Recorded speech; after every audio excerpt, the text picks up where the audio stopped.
राष्ट्रीय महामार्ग क्रमांक 6 वरील अमरावती नागपूर रोडवर उड्डाणपुलाचे मुळे दोन्ही बाजूंचा सर्व्हिस रस्ता उघडण्यात आल्याने वाहतुकीस प्रचंड अडथळा निर्माण झाला आहे।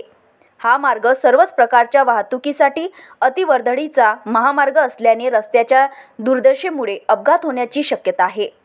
त्यामुळे या रस्त्याची तात्काळ दुरुस्ती करून दोन्ही बाजूंना डांबरीकरण करण्याच्या मागणीचे निवेदन राष्ट्रवादी युवक काँग्रेस अमरावती शहराच्या वतीने जिल्हाधिकाऱ्यांना सादर करण्यात आले।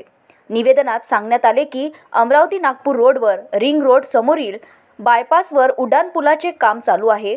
उड्डाणपूल निर्मितीच्या कामांच्या ठिकाणी खोदकाम करण्यात आल्याने व रस्त्यावरून बांधकाम सामुग्री वारंवार आणली जात असल्याने या रस्त्याची प्रचंड दुर्व्यवस्था झाली आहे।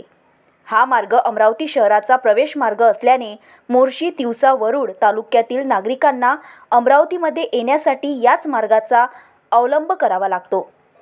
तसेच या मार्गावर बिझीलँड, सिटीलँड, व्यापारी संकुले असल्याने जवळपास 2000 व्यापारी व कामगारांना दररोज याच मार्गाने ये-जा करावा लागते। मात्र रस्त्याच्या दुर्दशेमुळे शेतकरी सोबतच सर्वच प्रकारच्या वाहतुकीला सुद्धा अडथळा निर्माण होत असून परिणामी अपघात होण्याची शक्यता आहे। भरपूर प्रमाणात ट्रॅफिक आहे त्या रोडला। अमरावती जिल्ह्यात येणाऱ्या जे लोक आहेत विजिलन्स सिटीलँड तो ठीक आहे, दिवसा वरुड मोर्शी इथनं जे शेतकरी येतात तिथं शेताचा माल घेऊन त्यांना आवन जावण करण्यासाठी खूप त्रास होत आहे। सोबतच तिथे विजिलन्स, सिटीलँड आणि ड्रीमलँड आहे, 3 मार्केट आहे। सणसुदीचा येणारा जो काळ आहे, सणसुदीचा विषय आहे।